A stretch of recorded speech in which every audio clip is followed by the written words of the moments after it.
अलबेले किस्सों की दास्तां के सिलसिले शुरू हुए, बनके कहानियां कहानियां।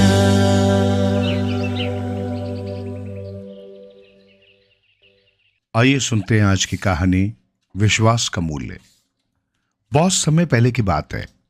कंचनपुर पर राजा रणविजय का शासन था। एक दिन उनके दरबार में एक किसान आया। वो देखने में गरीब मालूम पड़ता था। उसने राजा को सिर झुकाकर अभिवादन किया और फिर अपनी पगड़ी में से एक चमकीली मणि निकाली। राजा को मणि देते हुए बोला, महाराज, मैं गरीब किसान हूं। मेहनत मजदूरी करके अपने परिवार का पालन पोषण करता हूं। आज सुबह जब मैं खेतों पर काम करने जा रहा था तो ये मणि मुझे रास्ते में पड़ी हुई मिली। ये बहुत कीमती मणि है। मैं ये सोचकर आपके पास आया हूं कि मुझे गरीब किसान के लिए ये किस काम की, इसको आपके खजाने में होना चाहिए। इतना कहने के साथ ही उस गरीब किसान ने वो मणि राजा को दे दी। राजा ने किसान को वहीं बैठने को कहा और स्वयं तल्लीनता से मणि को उलट पलट कर देखने लगा। मणि को गौर से देखकर वो सहसा मुस्कुराया। राजा के मुस्कुराने का रहस्य किसान की समझ में न आया। तत्पश्चात मणि को दरबारियों ने बारी बारी देखा। देखकर सभी कानाफूसी करने लगे। दरअसल किसान जिसको कीमती मणि कह रहा था वो मणि न होकर चमकीला पत्थर था। निसंदेह वो मणि बहुत कीमती है। इसकी कीमत तो हम भी नहीं आंक सकते। राजा ने किसान की ओर देखते हुए कहा। राजा की बात पर किसान धीरे से मुस्कुराया। राजा की बात सुनकर सभी दरबारी असमंजस में पड़ गए। उन्हें आश्चर्य भी बहुत हुआ, लेकिन किसी को भी कुछ कहने का साहस न हुआ। राजा ने कोषाध्यक्ष को आदेश दिया, किसान को 1000 स्वर्ण मुद्राएं देकर विदा किया जाए और इस बहुमूल्य मणि को खजाने में रखवा दें। अब तो दरबारियों के धैर्य का बांध ही टूट गया। एक मंत्री राजा के पास आया और धीरे से कहा कि महाराज, आप किसान को 1000 स्वर्ण मुद्राएं न दें, क्योंकि ये मणि न होकर एक पत्थर है और इसकी कीमत चंद स्वर्ण मुद्राओं से अधिक नहीं है। लेकिन राजा ने मंत्री को डांटते हुए कहा, आप अपने आसन पर ही बैठिए, आपसे बातें बाद में करेंगे। मंत्री सकुचाकर अपने आसन पर जा बैठा। अन्य दरबारी भी सक पका गए। राजा को सही बात बताने की हिम्मत किसी में न हुई। किसान को 1000 स्वर्ण मुद्राएं देकर विदा कर दिया गया। किसान के जाते ही सेनापति ने राजा से कहा, महाराज, मैं कुछ कहना चाहता हूं। हाँ हाँ कहिए, राजा ने निश्चिंत भाव से कहा।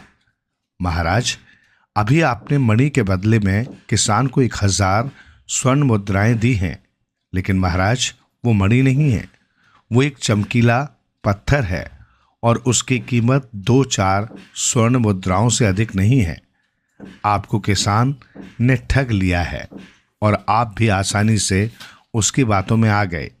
किसान बड़ा धूर्त और चतुर व्यक्ति जान पड़ता है।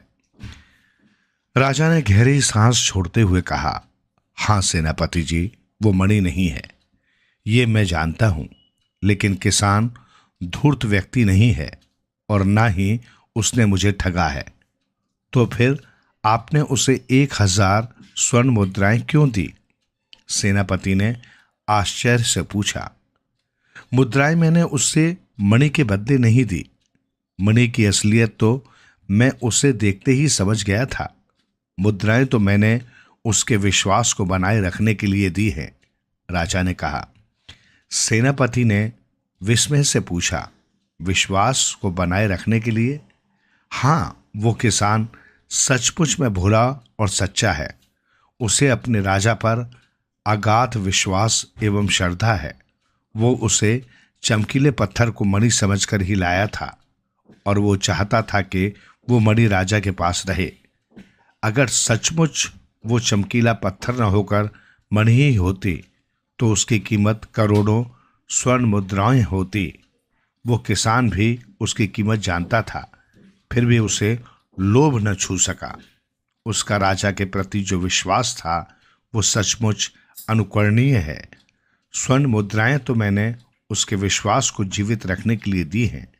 हमने विश्वास का सौदा किया है और ये सौदा घाटे का हरगिज नहीं है।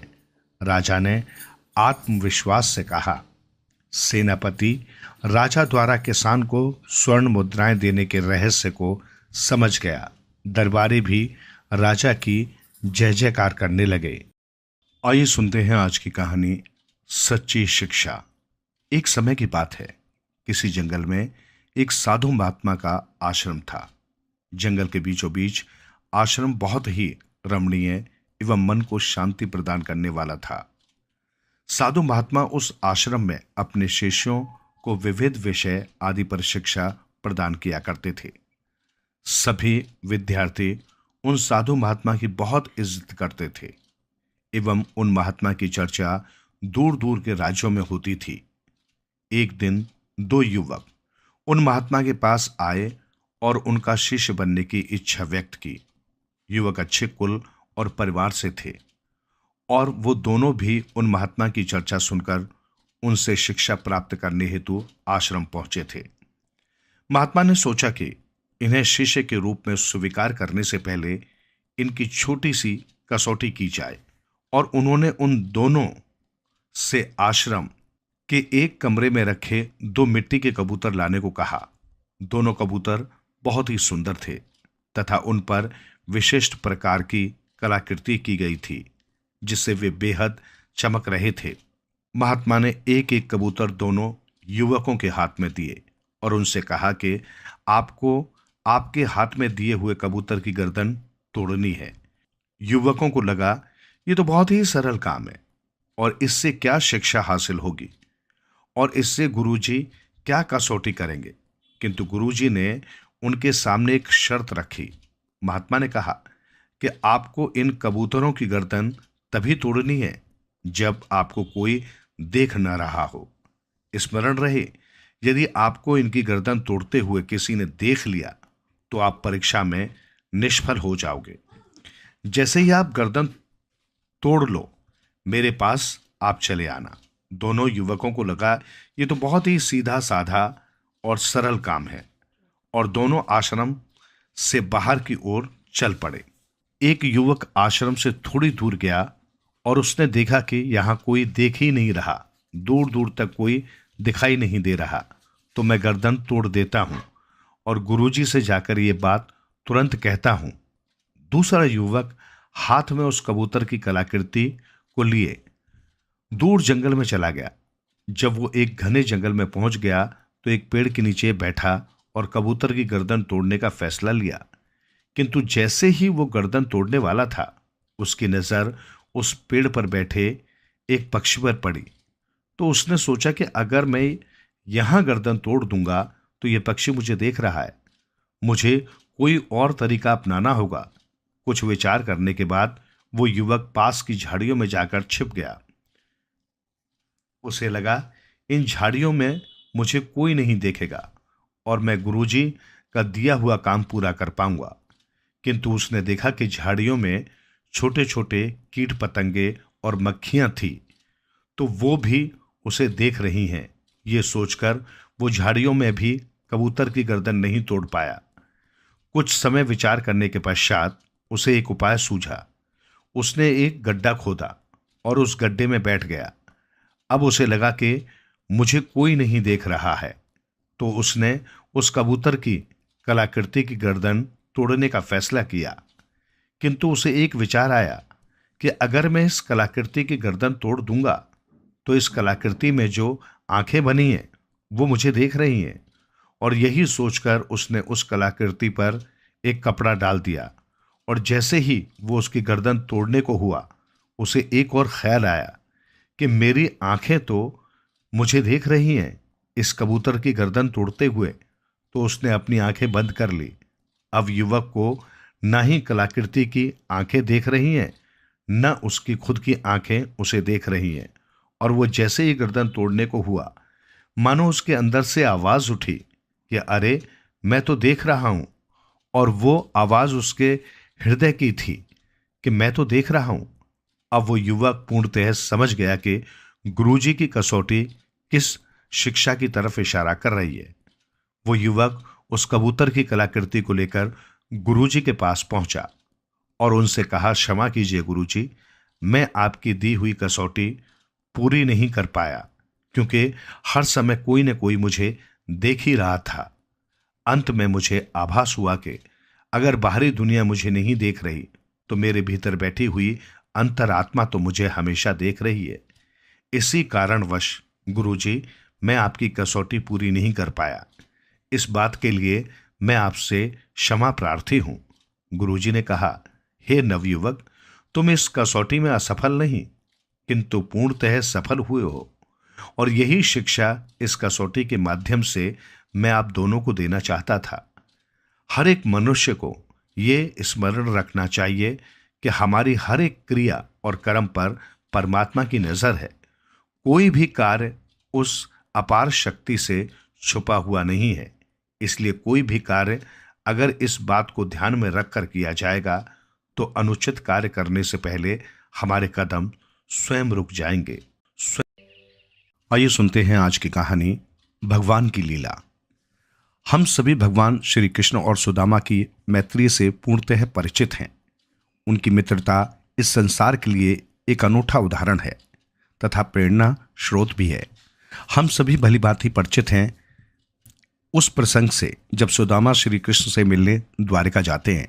कृष्ण और सुदामा का वहां मिलन सभी को भावना से ओतप्रोत कर देता है, किंतु ये प्रसंग हमें भगवान श्री कृष्ण की अपार लीला का एक संक्षिप्त परिचय करवाता है। प्रसंग कुछ इस प्रकार है।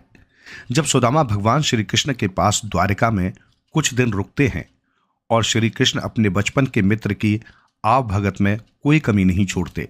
दोनों मित्र घंटों अपने बचपन की और गुरु संदीपनी ऋषि के आश्रम में बिताए हुए समय की स्मृतियों पर चर्चा करते हुए कभी हंसते हैं तो कभी कभी भाव विभोर भी उठते हैं। भगवान श्री कृष्ण भी अपने मित्र के साथ अधिक से अधिक समय बिताते हैं।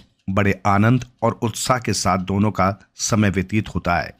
सुबह साथ में नदी किनारे स्नान करने जाना, भोजन करना, अन्य जगहों पर विचरण करना और शेष समय में एक दूसरे से बातें करना, मानो यही अब उनकी दिनचर्या बन गई थी। एक दिन नदी में स्नान करने जाते समय सुदामा ने श्री कृष्ण से एक प्रश्न पूछते हैं कि हे कृष्ण, ये संसार तुम्हें मायावी कहता है, लीलाधर कहता है, कुछ लोग तो तुम्हें जादूगर भी कहते हैं, तो मुझे भी तुम्हारी माया का दर्शन करना है। इस पर श्री कृष्ण ने जवाब दिया कि समय आने पर अवश्य ऐसा होगा, किंतु अभी हमें शीघ्र स्नान करके महल जाना चाहिए, क्योंकि मेरी रानियों ने आज हमारे लिए विशिष्ट व्यंजन बनाए हैं और मुझे बहुत भूख लगी है। जब दोनों मित्र नदी किनारे पहुंचे और स्नान की तैयारी करने लगे, तब श्री कृष्ण ने सुदामा से पूछा कि तुम्हें याद है, गुरु आश्रम में जब हम नदी किनारे स्नान करने जाते थे तब एक शर्त लगाते थे कि नाक बंद करके पानी में डुबकी लगाएंगे और जो अधिक समय तक पानी में रहेगा वो शर्त जीतेगा तथा हारने वाले को जीतने वाले की पूरे दिन हर बात माननी होगी। तुझे याद है या तू भूल गया? इस पर सुदामा ने उत्तर दिया, कैसी बात कर रहे हो कृष्ण, मैं आज भी सुबह अपने गांव में नदी में स्नान करने जाता हूं और यदि हम शर्त लगाएंगे तो मुझे विश्वास है कि मैं शर्त जीत लूंगा। इस पर दोनों ने शर्त लगाई कि नाक बंद करके दोनों एक साथ पानी में डुबकी लगाएंगे और जो अधिक समय तक पानी में रहेगा वही विजेता होगा। दोनों मित्रों ने अपनी नाक बंद की और पानी में डुबकी लगाई। जैसे ही सुदामा ने पानी में डुबकी लगाई, उन्होंने देखा कि उनकी आंखों के सामने एक सुंदर नगर है। उस नगर में लोग नाच रहे हैं, इधर उधर भाग रहे हैं तथा एक हाथी है जिसकी सूंड में तांबे का कलश है। सभी उस हाथी के आसपास मंडरा रहे हैं। सुदामा जी बाहर निकल कर गए और किसी से पूछा कि ये सब क्या चल रहा है। इस पर उन्हें उत्तर मिला कि हमारे राज्य का राजा मर गया है और ये हमारे नए राजा के चुनाव का तरीका है। उस हाथी की सूंड में जो कलश है उसमें गंगा जल है। वो गंगा जल हाथी जिस किसी पर गिरा जाएगा वही हमारा नया राजा होगा। इतनी ही देर में वो हाथी ही सुदामा के पास आया और उसने गंगा जल सुदामा पर गिरा दिया। सभी लोग उल्लास में जोर जोर से चिल्लाने लगे, नए राजा की जय हो, नए राजा की जय हो। सुदामा ने कहा, अरे भाई, मैं एक ब्राह्मण हूं, मुझे इस राजपाट से क्या काम। इस पर एक व्यक्ति ने कहा कि विधाता ने आपको हमारे नए राजा के रूप में चुना है, अब आपको इस राज्य की बागडोर संभालनी ही होगी। कुछ विचार करने पर सुदामा ने सोचा कि पूरा जीवन एक गरीब ब्राह्मण के तौर पर बिताया है, आज राजा बनने का मौका मिल रहा है तो अवश्य ही इसमें भी ईश्वर की कोई इच्छा है। और सुदामा जी उस राज्य के राजा बन गए। पूरे दिन उनके राज्य अभिषेक समारोह में बीता तथा विभिन्न मंत्रियों एवं सलाहकारों से उन्होंने भेंट की। शाम को वे अपने महल में गए। जब महल में पहुंचे तो एक सुंदर स्त्री ने उनका स्वागत किया। सुदामा ने कहा, देवी, आप कौन हैं? इस पर स्त्री ने कहा, मैं आपकी रानी हूं। इस पर सुदामा ने कहा कि मैं पहले से ही विवाहित हूं, तो दूसरी स्त्री को अपनी रानी के रूप में कैसे स्वीकार कर सकता हूं। तब रानी ने कहा कि विधाता ने आपको इस राज्य का राजा चुना है तो आपको मुझे भी स्वीकार करना ही होगा। कुछ समय विचार करने के पश्चात ईश्वर की मर्जी समझकर सुदामा ने रानी को स्वीकार कर लिया। अब सुदामा बड़े आराम से उस राज्य का शासन करने लगे, मानो अपने पुराने वक्त को भूल ही चुके हों।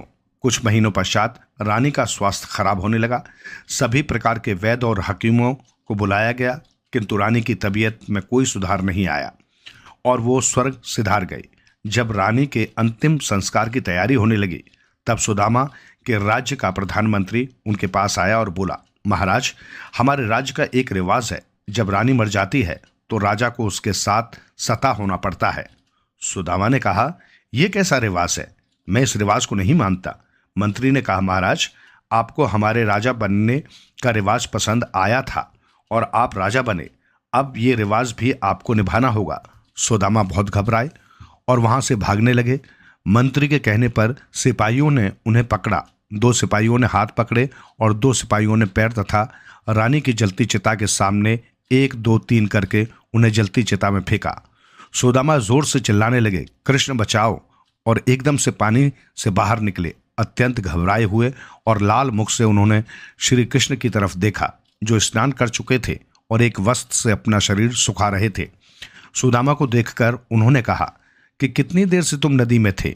मैं मानता हूं कि मैं शर्त हार गया, अब जल्दी चलो, मेरी रानियां भोजन पर हमारा इंतजार कर रही होंगी। सुदामा ने हाथ जोड़कर पूछा, हे कृष्ण, ये सब क्या था? इस पर एक हल्की सी मुस्कान के साथ श्री कृष्ण ने उत्तर दिया कि अभी थोड़ी देर पहले ही तुमने कहा था ना, मुझे तुम्हारी माया के दर्शन करने हैं, तो मैंने तुम्हें थोड़े से दर्शन करवा दिए। कभी और वक्त मिलेगा तो पूरा दर्शन करवा दूंगा, किंतु अभी हमें चलना चाहिए। सुदामा जी आश्चर्यचकित मुद्रा में नदी में खड़े रह गए और श्री कृष्ण को प्रणाम करते हुए कहा, आपकी लीला का कोई पार नहीं है। धन्य हैं आप और धन्य हूं मैं, जिसके पास आप जैसा मित्र है। आइए सुनते हैं आज की कहानी, अनोखा दहेज। बहुत समय पहले की बात है। किसी नगर में शेर सिंह नामक एक बहादुर राजपूत रहता था। अपनी जिंदगी में उसने अनेक लड़ाइयों में अपने जौहर दिखलाए थे और कई युद्ध भी जीते। अब उसका अंतिम समय निकट आ गया था और वो मौत की आखिरी घड़ियां गिन रहा था। उसके बेटे अजय सिंह और अजीत सिंह उसके बिस्तर के पास खड़े थे। कुछ दिनों पश्चात शेर सिंह चल बसा। सारी जिम्मेदारी अजय सिंह के ऊपर आ गई। अजय सिंह अपने छोटे भाई अजीत सिंह को बहुत चाहता था।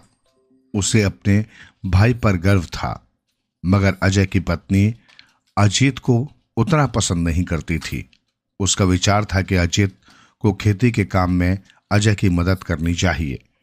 वो सोचती कि सारा काम उसके पति को ही क्यों करना पड़े। एक दिन अजीत सिंह लौटकर घर आया और भाभी से खाना मांगने लगा। उसकी भाभी ने चिल्लाकर कहा, रसोई में जाकर निकाल क्यों नहीं लेते? तुम्हारे सारे काम मैं ही क्यों करती फिरूं? अजीत ने कुछ जवाब नहीं दिया। वो चुपचाप रसोई घर में गया और खाना निकालकर अकेले ही खाने बैठ गया। उस दिन उसकी भाभी ने उसके खाने में जानबूझकर नमक नहीं डाला था। जो ही उसने पहला कौर मुंह में रखा, मुंह का स्वाद बिगड़ गया। अजीत ने पूछा, क्यों भाभी, क्या कारण है जो आज आपने खाने में नमक ही नहीं डाला? कितना बेस्वाद लग रहा है। मैं कोई तुम्हारी रसोइया हूं? अगर तुम्हें नमक डाला हुआ सुस्वाद खाना चाहिए तो जाकर सांभर की राजकुमारी से शादी क्यों नहीं कर लेते? उसकी भाभी ने जवाब दिया। अजीत सिंह ने कहा, तो आप ये चाहती हैं? अच्छी बात है, मैं ऐसा ही करने जा रहा हूं। मैं सौगंध लेता हूं कि सांभर की राजकुमारी से शादी करने के बाद ही घर लौटूंगा। राजमहल में पहुंचकर उसने राजा से निवेदन किया, महाराज, मैं आपके दरबार में नौकरी करने आया हूं। राजा ने अजीत सिंह की ओर देखा। अजीत सुंदर, सुडौल और ताकतवर नवयुवक था। राजा को एक ही नजर में भा गया। अजीत के बोलने चालने का ढंग भी सभ्य और शिष्ट था।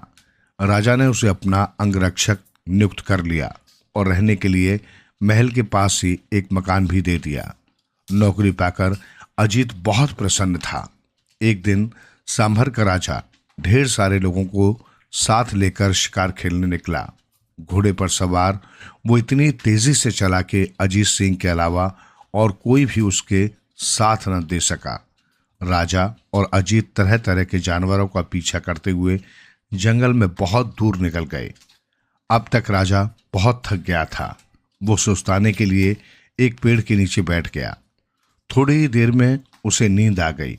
जंगल में बहुत से खतरनाक जंगली जानवर थे, इसलिए अजीत सिंह तलवार म्यान से निकालकर राजा की पहरेदारी करने लगा।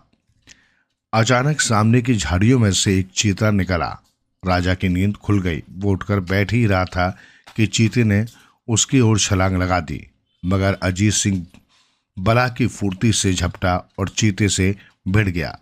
दोनों जान की बाजी लगाकर लड़ने लगे। थोड़ी देर की भयानक लड़ाई के बाद अजीत सिंह ने चीते को मार गिराया, लेकिन उसके मरते ही खुद बेहोश होकर जमीन पर गिर पड़ा। कई दिन तक अजीत की हालत में कोई सुधार नहीं हुआ। लोग ये सोचने लगे कि वो बचेगा नहीं। राजा रानी उसे बहुत चाहने लगे थे। उन्हें अजीत सिंह की बड़ी चिंता थी। उनके अलावा राजकुमारी को भी उसकी उतनी ही फिक्र होने लगी थी, क्योंकि इतने दिनों में उसे भी अजीत से प्यार हो गया था। कुछ दिन बाद अजीत स्वस्थ हो गया। चारों ओर खुशी की लहर सी दौड़ गई। एक दिन राजा ने अजीत सिंह को अपने पास बुलाकर कहा, अजीत, मुझे बचाने के लिए तुमने अपनी जिंदगी की बाजी लगा दी। इसके लिए मैं तुम्हें किस तरह धन्यवाद दूं, समझ में नहीं आता। अजीत ने जवाब दिया, महाराज, मैंने तो अपना कर्तव्य निभाया है। मैं तो भविष्य में भी खुशी से ऐसा करने को तैयार हूं। अपने बहादुर अंगरक्षक की बात से राजा बहुत प्रसन्न हुआ। वे बोले, तुम्हें ये जताने को कि मैं और महारानी तुम्हें कितना चाहते हैं, हमें सिर्फ एक ही उपाय नजर आता है कि हम तुम्हारे साथ राजकुमारी की शादी कर दें। क्या तुम्हें ये मंजूर होगा?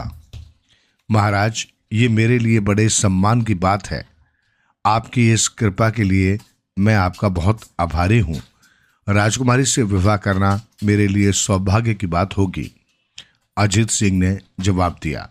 मगर तभी अजीत सिंह ने राजा के पास आकर एक विचित्र निवेदन किया, महाराज, मुझे सोना, चांदी और आभूषण कुछ नहीं चाहिए। दहेज में मैं सिर्फ एक चीज चाहता हूं। क्या चीज चाहते हो? राजा ने चकित होकर पूछा। अजीत सिंह ने उत्तर दिया, महाराज, अगर आप मुझे सांभर नामक से लदे हुए 100 ऊंट दहेज में दे दें तो आपका बड़ा ही आभार मानूंगा। इस अजीब मांग से राजा और रानी दोनों ही बड़े चकित हुए, परंतु जब अजीत सिंह ने नमक का ही दहेज लेने पर जोर दिया तो वे भी मान गए। अजीत सिंह को घर छोड़े कई वर्ष बीत चुके थे। जैसे ही अजय सिंह को पता लगा कि उसका छोटा भाई घर वापस आ रहा है, वैसे ही वो दौड़ा दौड़ा उससे मिलने पहुंचा। दोनों भाई गले मिले तो खुशी के कारण उनकी आंखें छलछला आईं। इसके बाद अजीत अपनी दुल्हन को लेकर भाभी के पास आया। भाभी के पैर छूकर उसने कहा, ये मेरी पत्नी है, सांभर की राजकुमारी। ये घर के सारे कार्यों में आपकी सहायता करेगी। इसके अलावा दहेज में मुझे इतना नमक मिला है कि जीवन भर खत्म नहीं होगा। ये सुनकर अजीत की भाभी रोने लगी। उसे वर्षों पूर्व कही गई अपनी बात पर बहुत अफसोस था। उसने बड़े ही प्रेम से राजकुमारी बहू का स्वागत किया। उसे इस बात की प्रसन्नता थी कि जो कुछ भी हुआ उसका अंत भला ही हुआ। आइए सुनते हैं आज की कहानी, सबसे सुखी व्यक्ति। बहुत समय पहले की बात है। जयनगर राज्य में राजा विक्रम सिंह शासन करता था। राजा को धन दौलत की कोई कमी नहीं थी। खजाना स्वर्ण मुद्राओं से भरा पड़ा था। बहुत ही सुंदर और आलीशान महल था। परंतु ये सब होने के बावजूद भी राजा प्रसन्न नहीं था। उसने प्रसन्न रहने के लिए सुख सुविधा की तमाम चीजें जुटाई। पुराने महल की जगह एक संगमरमर के पत्थरों से जड़ित महल बनवाया। महल में तमाम सुख सुविधाओं का प्रबंध किया। उसने पड़ोसी राज्य विक्रम नगर के राजा अजय सिंह की सुंदर पुत्री राजकुमारी सुकन्या से विवाह रचाया। परंतु राजा विक्रम सिंह के मन को शांति नहीं मिली। वो हमेशा इसी सोच में डूबा रहता था कि क्या उपाय किया जाए जिससे कि उसे शांति और सुख मिल जाए। धीरे धीरे समय बीतता रहा। समय बीतने के साथ साथ राजा विक्रम सिंह को सुखी रहने का कोई उपाय नजर नहीं आया। तो एक दिन उसने अपने दरबारियों को झिड़क दिया। वो बोला, तुम इतने लोग दरबार में बैठे हो, तुम्हें इस बात का पता क्यों नहीं है कि मैं सुखी क्यों नहीं रह पाता हूं? आप लोग कोई उपाय क्यों नहीं बताते कि मुझे क्या करना चाहिए? राजा विक्रम सिंह को गुस्से में देखकर सारे दरबारी सहम गए थे। उनमें से एक दरबारी, जो बुद्धि से तेज माना जाता था, ने हिम्मत कर कहा, महाराज, मेरी आपको एक सलाह है। आप जब भी कोई काम नहीं कर रहे हो तब आपको कोई खेल खेलना चाहिए। इससे आपको सुख प्राप्त होगा। इस पर राजा क्रोधित हो गया। नहीं, मैं ऐसा थका देने वाला काम नहीं कर सकता। तब एक दूसरे दरबारी ने कहा, महाराज, आपको खाली समय में नीले आकाश को निहारना चाहिए। इससे आपके दिल को शांति मिलेगी। दरबारी के इस सुझाव पर तो विक्रम सिंह उबल ही पड़ा। वो गुस्से से चिल्लाया, नहीं, मैं जब भी आकाश की तरफ देखता हूं मुझे चंद्रमा और तारे नजर आते हैं। उनको देखकर क्रोध से मेरा हृदय फटने लगता है, क्योंकि मैं उन्हें किसी भी प्रकार से प्राप्त नहीं कर सकता। राजा का क्रोध भरा उत्तर सुनकर सब दरबारियों में मौन छा गया। जब काफी देर तक चुप्पी छाई रही तो एक बुजुर्ग दरबारी ने कहा, महाराज, संगीत के बारे में आप क्या सोचते हैं? संगीत दुखी व्यक्ति को राहत देता है। वो मनुष्य को प्रसन्न कर देता है। हम आपको प्रतिदिन उत्तम कोटि का मनोहारी संगीत सुनाएंगे।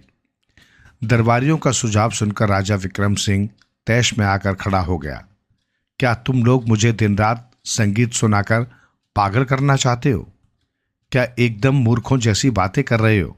फिर राजा दरबार से उठकर अपने आराम कक्ष में चला गया। राजा विक्रम सिंह के दरबार से चले जाने के बाद अधिकतर दरबारी भी उठकर बाहर चले गए। परंतु विनयपाल नामक एक दरबारी वहीं बैठा कुछ सोचता रहा। काफी देर सोच विचार के बाद वो राजा विक्रम सिंह के आराम कक्ष में गया। वहां जाकर उसने कहा, महाराज, मुझे एक उपाय सूझा है। अगर आप वो काम कर लें तो आप अवश्य ही सुखी रहने लगेंगे।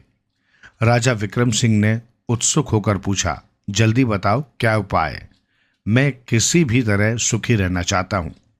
बहुत ही सरल उपाय है महाराज। आप अपने राज्य में एक सुखी व्यक्ति की तलाश करवाकर उसकी कमीज उतरवाकर स्वयं पहन लें। इससे उस व्यक्ति का सारा सुख आप में प्रविष्ट हो जाएगा। उस दरबारी का ये उपाय राजा विक्रम सिंह को बहुत पसंद आया। उसने उसी समय सेनापति को आदेश देकर राज्य की हर दिशा में सुखी व्यक्ति की तलाश में सैनिकों को दौड़ा दिया। सैनिक कई दिनों तक ऐसे व्यक्ति को तलाशते रहे जो पूर्ण रूप से सुखी हो, परंतु उन्हें कामयाबी नहीं मिली। अंत में कई दिनों की खाक छानने के बाद एक छोटे से गांव में एक व्यक्ति मिला। वो एक छोटी सी टूटी हुई झोंपड़ी के सामने बैठे मुस्कुराता हुआ गाना गा रहा था। पूछने पर उसने सैनिकों को बताया कि वो दुनिया का सबसे सुखी व्यक्ति है। सैनिकों ने उसे साथ चलने और राजा को भी अपने सुख का राज बताने को कहा। कई दिनों की यात्रा के बाद सैनिक उस व्यक्ति को लेकर राजधानी पहुंचे। वहां पहुंचकर उन्होंने इस बारे में राजा को सूचना दी। ये समाचार पाते ही राजा व्याकुल हो उठा। वो मन ही मन बुदबुदाया, अब मैं सबसे सुखी व्यक्ति बन जाऊंगा। उसने तुरंत सैनिकों को आदेश दिया कि वे उस व्यक्ति को अंदर ले आए। राजा ने पहले ही अपनी कमीज उतार ली, जिससे वो उस व्यक्ति की कमीज को तुरंत पहन सके। तभी द्वार खुला और वो व्यक्ति उसमें प्रविष्ट हुआ। राजा ने कहा, आओ दोस्त, जरा अपनी कमीज उतारकर मुझे दो। इस पर वो व्यक्ति मुस्कुराया और राजा के पास खड़ा हो गया। हाय, ये क्या? राजा ने उसे देखा तो वो आश्चर्य में पड़ गया। दुनिया के सबसे सुखी व्यक्ति के तन पर कोई कमीज ही नहीं थी। वो निहायत गरीबी और अभाव में भी खुश था। अब राजा की समझ में आ गया कि सुखी होने के लिए धन दौलत और वैभव की जरूरत नहीं होती।